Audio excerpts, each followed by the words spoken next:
நிறைய கஸ்டமர்ஸ் கேட்டது வந்து எங்களுக்கு ஹேண்ட்லூம் காட்டன்ஸ் கொண்டு வாங்க, ஹேண்ட்லூமில் சில்க் பை காட்டன் இருக்கிற மாதிரி கொஞ்சம் ரிச் சாரீஸ் அப்டேட் பண்ணுங்கன்னு கேட்டிருந்தீங்க. சாரீஸ் இன்னைக்கு வந்தது.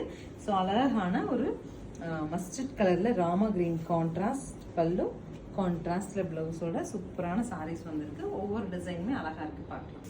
Next is dark navy contrast by நல்ல ஒரு மரூனுங்க, brick maroon. So next is wine colour, இப்போ ட்ரெண்டிங் இல்லைங்களா, with silver color contrast pallu and blouse. Next maroon contrast by grey pallu and blouse வந்து நமக்கு plain தான் வரும். Next பாருங்க நல்ல ஒரு peachish pink contrast by pastel tone of green pallu and plain blouse தான். நல்ல dark maroon super color இது, contrast by silver. Light purple shade contrast by blue. Rexona blue contrast by peachish pink. So this is the final color, metallic tone of green, military green சொல்லுவோங்களே அந்த மாதிரி greenல அழகான golden கலர்ல நமக்கு பிளவுஸோட வருது. 1510ங்கிற பட்ஜெட்ல screen பாட்டம்ல இருக்க online நம்பருக்கு வாட்ஸ்அப் மெசேஜ் பண்ணி புக் பண்ணிக்கலாம். தேங்க்யூ.